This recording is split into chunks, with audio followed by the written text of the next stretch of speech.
Everyone, आप सभी को ऑल एग्ज़ाम स्टडिंग में बहुत बहुत स्वागत है। आज हम हिंदी में अलंकार टॉपिक को लेकर चल रहे हैं। इससे पहले मैंने हिंदी में जो भी टॉपिक अपलोड किए हैं, जिस किसी स्टूडेंट ने नहीं देखे हैं वो जाके तुरंत देखें।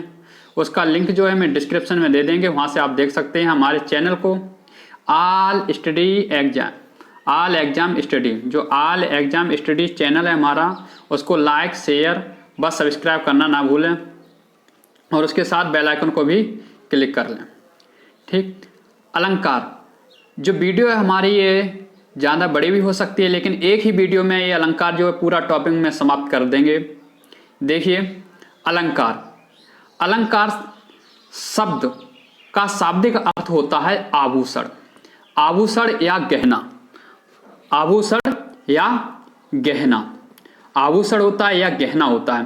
काव्य रूपी काया की शोभा बढ़ाने वाले अवयव को मैं क्या कहते हैं? अलंकार कहते हैं। जैसे कोई स्त्री हो, स्त्री के सुंदरता बढ़ाने के लिए मैं किसका? अलंकार का उपयोग करते हैं। उसी तरह दूसरे शब्दों में जिस प्रकार आभूषण शरीर की शोभा बढ़ाते हैं, उसी प्रकार अलंकार साहित्य का काव्य को सुंदर व कैसा कर देते हैं? जो काव्य होता है, काव्य को सुंदर व रोचक बनाते हैं।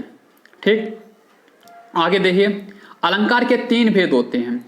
अलंकार के तीन भेद होते हैं। नंबर 1 शब्दालंकार, नंबर 2 अर्थालंकार, नंबर 3 उभयालंकार। शब्दालंकार कौन कौन से होते हैं? शब्दालंकार जहां शब्दों के प्रयोग से सौंदर्य में वृद्धि होती है और काव्य में चमत्कार आ जाता है, वहां शब्दालंकार माना जाता है। जहां शब्दों के प्रयोग से सौंदर्य में वृद्धि होती है और काव्य में चमत्कार आ जाता है, वहां शब्दालंकार माना जाता है। इसके देखिए, इसके 4 प्रकार होते हैं।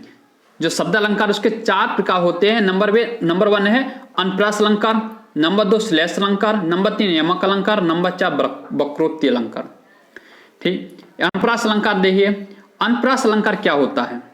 अनुप्रास अलंकार जो होता है वो हमारा होता है जब किसी वर्ण की आवृत्ति बार बार हो, कम से कम 3 बार, वहां अनुप्रास अलंकार होता है। कम से कम 3 बार होना चाहिए। कितनी बार? ये बात मैं बता रहा हूं, कम से कम 3 बार होना चाहिए। ठीक, देखिए, क्या एक ही वर्ण यानी अक्षर, ठीक है, मुदित महीपत मंदिर आए, सेवक सचिव सुमंत बुलाए। ठीक है, तो यहां पहले पद में मां क्या है? मां वर्ड की आवृत्ति हुई और दूसरे पद में सा की, जैसे मां मां मां, सा सा सा, इस तरह आवृत्ति हुई है। तो यहां पर हमारे अनुप्रास अलंकार होते हैं। अनुप्रास अलंकार के भी 3 भेद होते हैं। अनुप्रास अलंकार का नंबर 1 है क्या? छेका अनुप्रास, नंबर 2 वृत्तानुप्रास, नंबर 4 लोटानुप्रास। देखिए, श्लेष अलंकार क्या होता है? जो मैं इंपोर्टेंट वही बता रहा हूं। श्लेष अलंकार क्या होता है?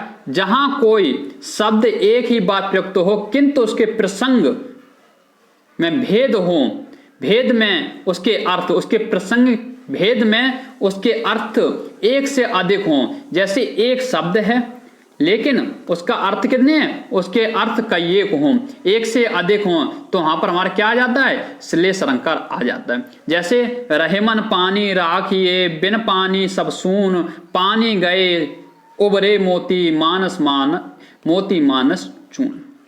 ठीक, यहां पर पानी के 3 अर्थ हैं, क्रांति, आत्मा, सम्मान, जल। तथा पानी शब्द के बार बार आवृत्ति हुई है, तो इसलिए हमारा क्या है? इसलिए हमारा श्लेष अलंकार है। ठीक, इसके बाद देखिए यमक अलंकार। ये सभी शब्दालंकार होते हैं। यमक अलंकार क्या होता है? जहां शब्दों का वाक्यांश में आवृत्ति एक से क्या? शब्दों की या वाक्यांशों की आवृत्ति एक से अधिक बार होती है, लेकिन उनमें अर्थ सर्वदा भिन्न होते हैं। यानी एक से अधिक होते हैं, भिन्न होते हैं, अलग अलग होते हैं। मतलब अच्छा शब्द एक ही होगा, जो शब्द होगा वो एक ही होगा, लेकिन उसके अर्थ होंगे उसके अलग अलग। जैसे कनक, कनक से 100 गुने, मादकता अधिकाय, बा खाए बौराए जग या पाए बौराए। तो कनक कनक कनक कनक आ गया तो एक कनक माना है, एक कनक की जो कनक है उसका 2 बार आवृत्ति हुई है, जिसमें एक कनक का अर्थ है धतूरा और नंबर 2 स्वर्ण जो सोना होता है। ठीक, नंबर 4 आ जाएगा हमारा वक्रोक्ति अलंकार।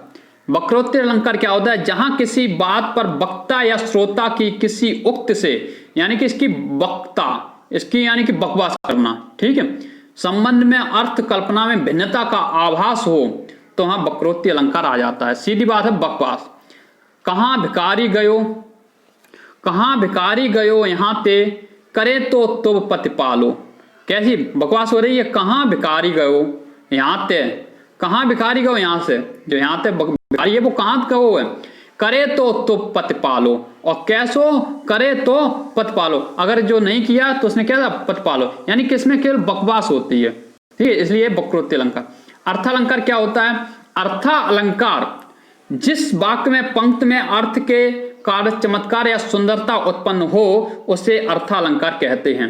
अर्थालंकार के भेद जो भाग हैं, उपमा अलंकार नंबर 1 क्या है? उपमा अर्थालंकार। नंबर 2 रूपक अर्थालंकार। नंबर 3 क्या है? उत्प्रेक्षा अलंकार। नंबर 4 विभावना अलंकार। नंबर 5 अनुप्रास अलंकार। ठीक, उपमा क्या होता है? उपमा होता है जहां गुण, धर्म या क्रिया के आधार पर तुलना उपमा से की जाती है, वहां पर हमारा क्या होता है? वहां पर मेरा उपमा अलंकार होता है। बता रहे हैं सी, सा, सम, से, समान, ज्यों, जैसा। ठीक है, इस तरह से जो भी शब्द आते हैं तो वो हमारे सभी क्या हो जाते हैं? वो हमारे सभी उपमा अलंकार हो जाते हैं। यानी उपमा की जाए, जैसे हर पद कोमल कमल से, इसमें किनके?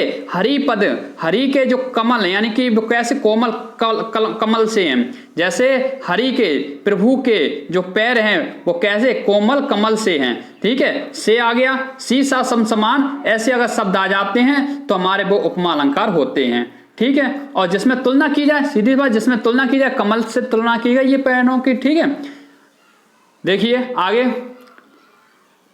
रूपक अलंकार। रूपक अलंकार क्या होता है? जहां उपमान और उपमेय के भेद को समाप्त कर उन्हें एक कर दिया जाए, वहां क्या रूपक अलंकार होता है। जहां उपमान और उपमेय के भेद को समाप्त कर दिया जाए, एक कर दिया जाए, समाप्त कर उन्हें एक कर दिया जाए, समाप्त कर दिया जाए पहले, फिर उन्हें समाप्त कर उन्हें एक कर दिया जाए, वहां हमारा रूपक अलंकार होता है। जैसे उदत उदय, उदत उदय, उदत उदय गिर मंच पर रघुबर बाल पतंग।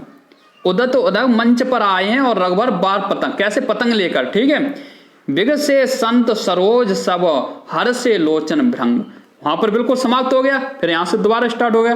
ठीक है, आगे आ गया उत्प्रेक्षा अलंकार। उत्प्रेक्षा अलंकार हमारा क्या होता है? उत्प्रेक्षा अलंकार में भी जैसे मैंने शीशा सम समान वाले उसमें बताए थे, उसी तरह हमारी इसमें भी एक वो क्या होती है, जैसे मन मानो मन हूं, मन, देखिए मन मानो मानो मन हूं, कैसे? मन हूं, जनो जानो जन हूं, जन हूं।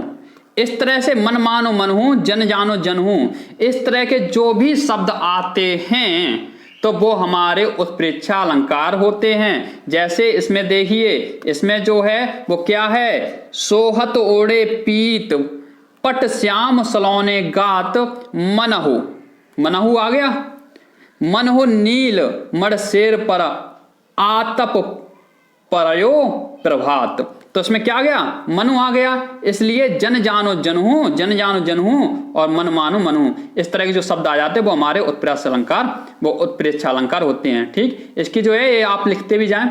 ठीक है, या स्क्रीनशॉट कर लें। विभावना क्या होता है? विभावना, जहां विभावना होता है जहां कारक के अभाव को कार्य हो रहा हो, वहां विभावना अलंकार होता है। जैसे बिनु पग चले सुने बिनु काना, बिनु पग चले सुने बिनु काना, यहाँ पर क्या है, अभाव में भी कार्य होता है। जैसे अभाव, भाव नहीं, अभाव में, बिन पग चले सुने बिन काना, बिना पैर बिना पाँव चलाए सुने बिन काना, यानी बिन पग चले, बिना पैर के वो चल रहा है, बिना पैर के वो चल रहा है, सुने बिन काना, और कान नहीं है लेकिन फिर भी वो सुन रहा है। कि फिर क्या है, कर बिन कर्म, कर बिन कर्म, बिना काम के, बिना कर्म के करे विधनाना, और बिना कार्य करे उसका जो विधान वो कार्य है वो उसका कैसा हो जाता है, संपन्न हो जाता है। ठीक है, यहाँ पर हो जाते हैं विभावना अलंकार, बिना करे हुए कार्य हो जाना। ठीक है, अनप्रास अलंकार, जहाँ एक भी बार ये वो आ गया। ठीक है, उभय अलंकार क्या होता है, उभय अलंकार जहाँ वाक्य के शब्द में, जहाँ काव्य में शब्द और अर्थ दोनों का चमत्कार एक साथ उत्पन्न होता है, वहां उभय अलंकार होता है। जैसे क्या कह रहा है, काव्य में शब्द और अर्थ दोनों का चमत्कार एक साथ उत्पन्न होता है, वहां उभय अलंकार होता है। जैसे मेघ लाकर, मेघ लाकर पर्वत अपार, मेघ लाकर पर्वत अपार, शब्द को अर्थ में दोनों चमत्कार होगा, मेघला पर्वत अपार, मेघ लाकर, मेघ लाकर पर्वत अपार, कैसे हैं, पर्वत बहुत सारे अपार हैं। ठीक है, अर्थ कैसा है, बहुत चमत्कारी है। ठीक है, अपने शस्त्र द्रग सुमन फाड़, ठीक है, अपने सहस्त्र कैसे हैं, द्रग सुमन, सुमन के फाड़ देता है। ठीक है, इसमें चमत्कार की बात आ जाती है। ठीक, हमारे चैनल को, ऑल एग्जाम स्टडी चैनल को लाइक, शेयर और सब्सक्राइब करना ना भूलें, साथ में बेल आइकन को भी क्लिक कर लें। हमारे